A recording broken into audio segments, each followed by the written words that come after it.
नमस्कार दोस्तों, मेरा नाम है अशोक यादव एडवोकेट और मैं आप सभी के लिए लीगल एडवाइस वीडियोस अपलोड करता हूं जो कि आप फॉलो लाइक करते हैं, पसंद करते हैं, शेयर करते हैं और सब्सक्राइब भी करते हैं। अब तक नहीं किया तुरंत करिएगा और दूसरे लोगों तक भी इस जानकारी को जरूर शेयर करिएगा। देखिए, बहुत सारे ऐसे हस्बैंड्स हैं जिनको अपनी पत्नी से तलाक तो लेना है, लेकिन कहीं ना कहीं उनके मन में ये डर रहता है कि सर मुझे मेंटेनेंस नहीं देना पड़ जाएगा, कहीं मुझे भारी भरकम रकम तो नहीं देनी पड़ जाएगी सर। ये इस चीज़ से आप डर जाते हैं। देखिए, आपको डरना नहीं है, आपको अपने निर्णय पर आना है। आपका निर्णय क्या है? अगर आपका निर्णय डगमगा रहा है, तो आप निर्णय ना लें, क्योंकि निर्णय बहुत ही बड़ी सोच समझ है, क्योंकि ये रोज़ का काम नहीं है, ये जीवन का काम है आपका। एक आपका जीवन या तो बिगड़ जाएगा या सुधर जाएगा, एक ही रास्ते पे जाएँगे आप। अब यहाँ से पहले इससे पहले आप अपने जीवन से पहले पूछें, अपने मन से, अपनी आत्मा से पूछें कि वाक़ई ये रास्ता चलने योग्य है या फिर नहीं है। अगर चलने योग्य है तो चलाने की कोशिश करिएगा, थोड़ी बहुत भी अगर कमी है, गुंजाइश है तो करिए, आप उसको साथ रखिए, पति-पत्नी के रूप में आप रहें। और अगर गुंजाइश ही नहीं बची है, तो फिर आप अपना निर्णय एक ही लीजिए, चाहे उसकी कीमत आपको कुछ भी चुकानी पड़ जाए। तो अब आपके लिए वही बात मैं आपको बताऊँगा, रास्ता बताऊँगा आपके लिए, क्या आपकी पत्नी आपसे मेंटेनेंस ले सकती है अगर आपका तलाक हो गया है तब भी? ये सवाल आपके मन में बहुत ज़्यादा गूँजता है, बहुत ज़्यादा घूमता है कि भई मुझे वाक़ई मेरी पत्नी को तलाक के बाद मुझे मेंटेनेंस देना पड़ेगा या फिर तलाक के दौरान आपको मेंटेनेंस देना पड़ेगा। देखिए, मेंटेनेंस देना या फिर नहीं देना, ये डिपेंड करता है कोर्ट के ऊपर। आपकी पत्नी है या फिर आपकी पत्नी किन सर्कमस्टांसेस में आपका डाइवोर्स हुआ है, वो सब कुछ डिपेंड करता है डाइवोर्स सॉरी मेंटेनेंस पर। क्योंकि अगर आपकी पत्नी इसका डाइवोर्स किसी एडल्टरी में रहने की वजह से हुआ है, तो आपको फिर मेंटेनेंस में भी एक ग्राउंड बन जाता है एडल्टरी का कि एडल्टरी वाली महिला जो है मेंटेनेंस नहीं ले सकती है।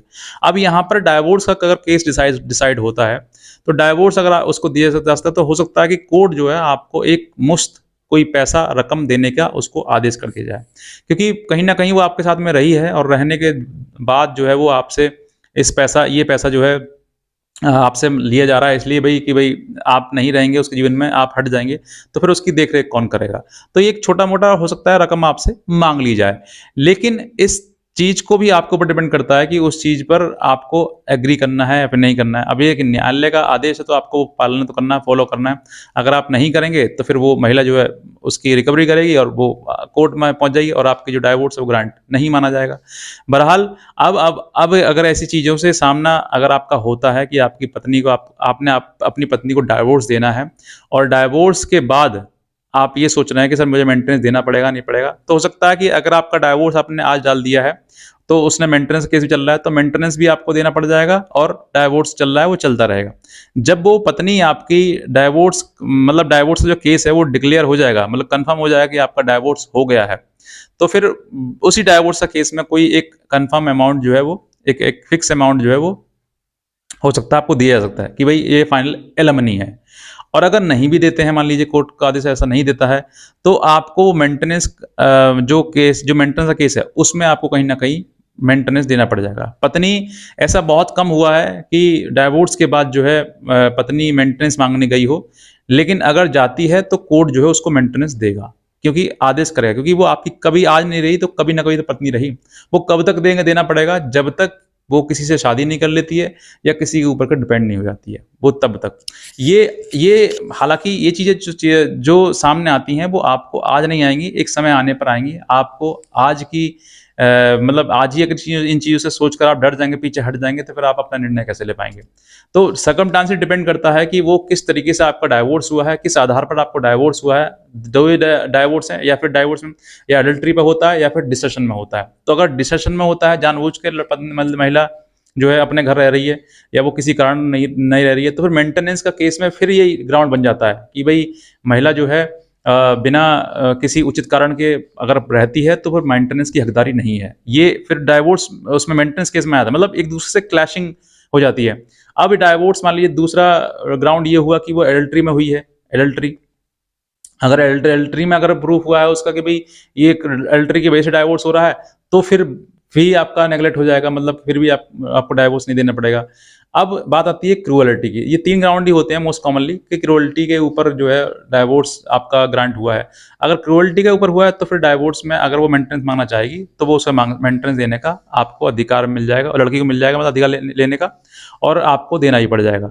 अब मैं ये जो कह रहा हूँ देना पड़ जाएगा, ये ऐसा नहीं है। अब यहाँ पर डिपेंड करता है कि वो सर्कमस्टांसेस लड़की के साथ में क्या है, वो महिला काम करती है, पढ़ी लिखी है, अच्छा कमाती है, सैलरी है, गवर्नमेंट है, तब फिर आपको नहीं देना पड़ेगा।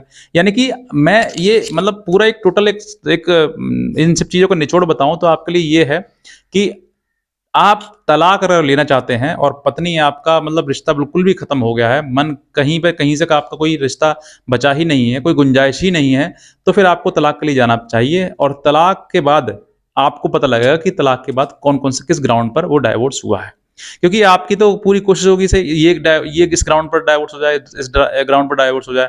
लेकिन माननीय न्यायालय उस चीज़ को कौन-सी चीज़ को आपको समझता है कि भाई इस चीज़ पर आपको डाइवोर्स देना चाहिए। तो अगर वो उसमें से डिसेशन या एडल्टरी अगर ये 2 चीज़ प्रूफ हो जाती हैं और इस आधार पर आपका डाइवोर्स हो जाता है, तो फिर आपको भविष्य में भी देना नहीं पड़ेगा। लेकिन अगर क्रूअल्टी हो जाती है, तो फिर आपको पत्नी को डाइवोर्स के बाद भी आपको देना पड़ सकता है।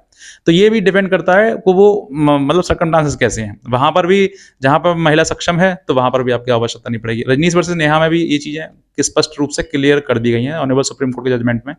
तो आपको वो भी चीज़ें आपको नहीं देखनी पड़ेंगी। हालाँकि आपके ऊपर ये डिपेंड करता है कि मुझे अब डाइवोर्स लेना है या फिर नहीं लेना। आपका निर्णय ही आपको जीवन में आगे बढ़ाएगा या फिर आपको पीछे ले जाएगा।